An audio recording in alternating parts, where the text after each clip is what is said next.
আসসালামু আলাইকুম। হ্যালো দর্শক, আসলে যে ম্যাস্টাইটেড বা উলান ফোলা রোগ কালকে যা আপনাদের বলছিলাম, আসলে উলান ফোলা রোগটা হলো আমাদেরই কারণে, আপনাদের কারণে, বা আমার খামারের কথাই বলি, আমাদেরই কারণে, আমার কারণে উলান ফোলা রোগটা হয়ে থাকে। কী জন্যে? সময়তে আমি দুধ দহন করিনি, যে সময় পার হয়ে গেছে, তারপরেও যখন ম্যাস্টাইটেড হয়ে গেছে তখনই আমি দেখিনি, মানে আমার ভুল হয়েছে। ভুল তো মানুষই করে, গরু ছাগলে তো করে না, মানুষেরই দ্বারা হয় ভুল। আমি ভুল করেছি, সেই জন্য ম্যাস্টাইটেড হয়েছিল ওই গরুটার। হওয়ার কারণে আমার এত দূর মানে অনেক ক্ষতিগ্রস্ত হতে হয়েছে আমাকে। কীরকম? প্রত্যেক দিন যে দুধটা 15 লিটার দুধ মানে কত টাকা, তারপরেও ওর পিছনে খরচ করেছি ডাক্তার দিয়ে, ওষুধ দিয়ে 16,000 টাকা। তাহলে কত টাকা লস? একটা গরু ম্যাস্টাইটেড হলে কত টাকা লস হয়। তারপরেও আপনাদের দোয়ায়, আল্লাহ তাআলার লাখো শুকুর যে গাভীটা ভালো আছে এবং ও বাটটাও খুব ভালো আছে। এখন এই টার্মে আমি দুধ না পালেও সামনের টার্মে যখন বাচ্চা হবে তখন ওই বাট দিয়ে ভালো দুধ আমি পাবো ইনশাল্লাহ, আশা করি।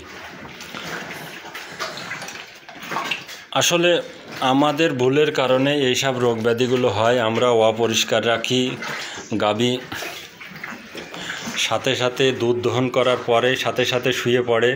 কমসে কম গাভীর আধা ঘন্টা থেকে 1 ঘন্টা দাঁড় করায় রাখতে হবে, কোনো খাবার দিয়ে হোক, যেভাবে হোক, দুধ দহন করার পরে। আর যখনই আপনি সকালে উঠে গোবর পরিষ্কার করবেন, এদের গোসল করাবেন, খাবার দাবার দিবেন, তখনই উলানটা দেখতে হবে, দেখে চেক করতে হবে। আমাদের চেক করলে আসলে এই রোগটা সাথে সাথে নির্মূল করা যাবে। সাথে সাথে আপনি দেখেন, সাথে সাথে দুধ দহন করতে হবে, সাথে সাথে বরফের ছ্যাঁক, তারপর অতিরিক্ত স্পিরিটে পানি মারা, তারপর কর্পূরের ছ্যাঁক দিতে হবে। দেওয়ার পরে দেখবেন দুপুর পার হওয়ার সাথে সাথে যদি কম না হয়, সাথে সাথে বিকেলে আপনি ডাক্তার নিয়ে আসবেন। মানে একদিন ওভার করা যাবে না। কিন্তু আমরা সাথে সাথে না দেখার কারণে এই ভুলটা আমার হয়ে গেছে। তারপরে করার কিচ্ছু নেই, আল্লাহ পাক যা করেন ভালোর জন্যই করেন। আপনাদের কাছে দোয়া চাচ্ছি ইনশাল্লাহ। গরুটা খুব ভালো আছে, ভালো খাচ্ছে, দুধও হচ্ছে, যা হচ্ছে খারাপ না। ওর খরচের টাকা ও বের করেই নিচ্ছে। এই জন্য সবসময় সচেতন হতে হবে। খামার করতে হলে সচেতন হতে হবে। সচেতন না হলে সমস্যায় পড়ে যেতে হবে আমাদেরকে।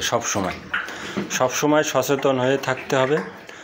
মেন জিনিস হলো সচেতন, না হলে এই সমস্যার সম্মুখীন হতে হবে।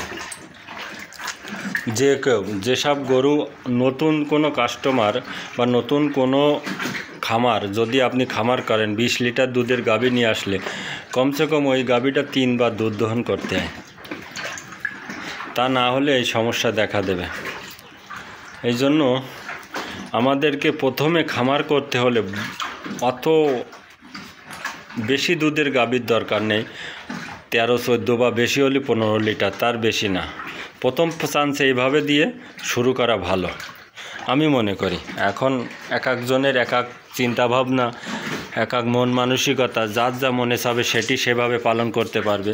কিন্তু আমি মনে করি যে 14-15 নিয়ে পালন করা অনেক ভালো। আর এরকম যদি বকনা বাছুর হয় তাহলে লালন পালন করা, দুধ ভালোভাবে খাইয়ে লালন পালন করলে আপনি বাড়িতে ভালো মানের গাভী তৈরি করতে পারবেন। একটা বকনা বাছুর আমার হয়েছে ইনশাল্লাহ। এটা আমি রেখে দেবো, যদি টাকা পয়সার কোনো সমস্যা না হয় তো রেখে দেবো।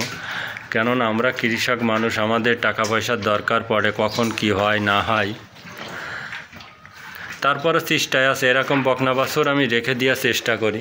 এই দুয়োটা আমার খামারের গরু,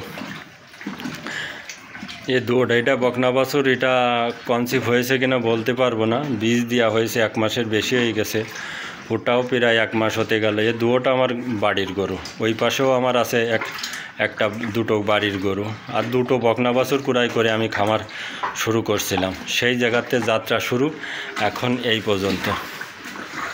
আপনাদের কাছে দোয়া চাই এবং আপনাদের দোয়ায় অনেক ভালো আছি পরিবার নিয়ে। সুখে শান্তিতে আছি আলহামদুলিল্লাহ। আমার এই ভিডিও ভালো লাগলে অবশ্যই সাবস্ক্রাইব করে আমার পাশে থাকবেন, লাইক ও শেয়ার করবেন, কমেন্ট করে জানাবেন, শেয়ার করে অন্য মানুষদের দেখার সুযোগ করে দেবেন,